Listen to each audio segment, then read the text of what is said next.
do that in the church at Corinth. That's in the Bible, you know. And then there's another situation where in chapter 7, Paul says it's good for a man not to touch a woman. But to avoid fornication, let each man have his own wife. Because prostitution and not prostitution, fornication and adultery was prevalent in the church at Corinth, and the church was getting ugly with it. And so Paul was saying to them, addressing even their appearance, that if you continue like that, the only thing that is left is for you to say, food for the stomach, stomach for the food, which is the pitch that the prostitute make when you are passing by as a man.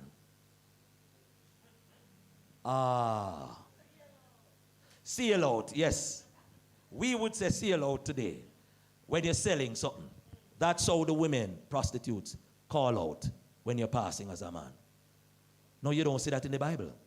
But there are other materials that you can read that were written about the times that can help you understand what's happening in the text.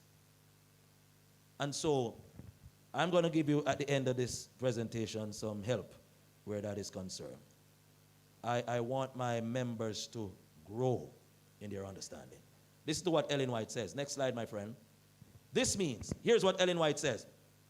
We have to travel back. No, this is what I'm saying. We have to travel back in time into the land, the culture, meeting the people, seeing through their eyes, hearing through their ears, tasting and feeling with their senses, and interpreting according to their worldview or custom.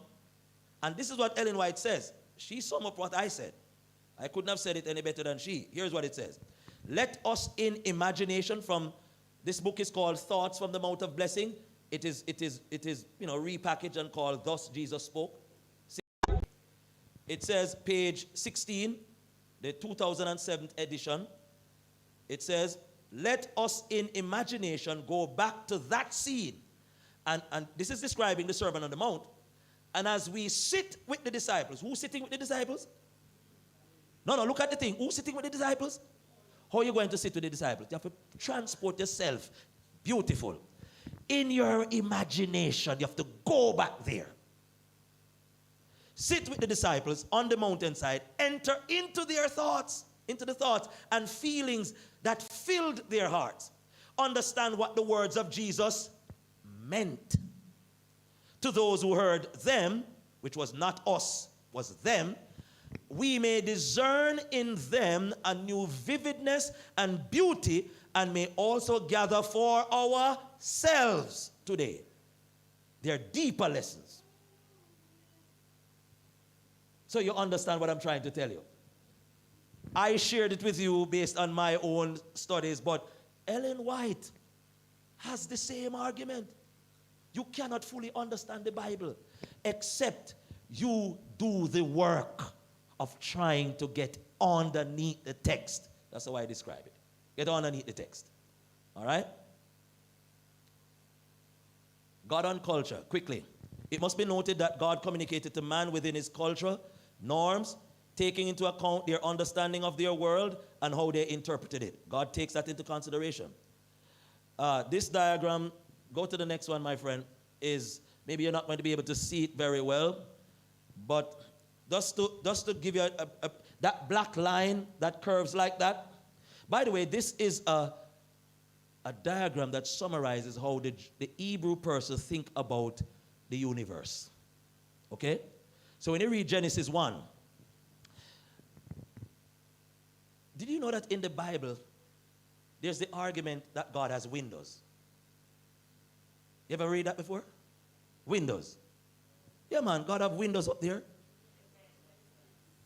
Malachi tells us, I will open the windows of heaven. Right. In Genesis, when the flood came, the Bible says, the windows of heaven opened. And water came from above. And water came from where? Beneath, under the earth. Let me ask you something. When we have flood out here, is water come from under the earth and meet up with water above to cause flood? That's how they believed. Read it again in Genesis, the flood story, chapter 7. It talks about water from above come and meet with water below, and that caused what the flood is. So they believe that God opened the windows of heaven. They believe that windows are literally up there. When Elijah, it was Elijah or Elisha, is it Elisha? I think it's 2 Kings chapter 7, when he told them that tomorrow at this time, when there was a famine, tomorrow at this time, we're going to have, like you would say, a pound of flour will cost this, and a pound of barley will cost that. You know what the Bible says? The armor bearer for the king looked at the prophet and says, even if God should open the windows of heaven, can this thing ever be? And the prophet says, well, tomorrow, same time, this will happen, and you will not even taste it. You will not live to taste it because of disbelief. And he died when it happened. So the point is that the understanding in their culture is that when rain fall, I want window God open and let down some water. Yes.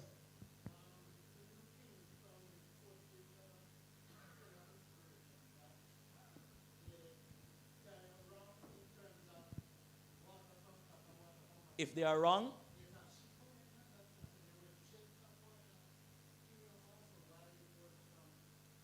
all right. Let me share something with you. In culture,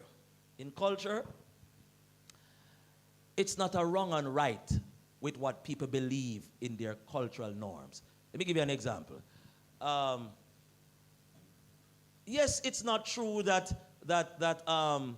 when a butcher dies, him turn rolling calf. It's not true. It's not true. But that's what the culture believed. Now, if you have a message to give the culture, to give the people with that culture, this is what God is saying.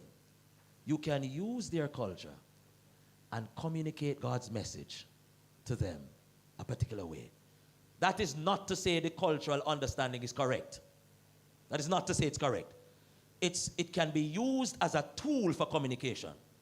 But it being used as a tool for communication is not saying whether or not that idea is correct. Because Jesus have the key for Hades. There's no Hades for real. There's no Hades. It's a mythological Greek understanding. And especially they have a lot of gods, right?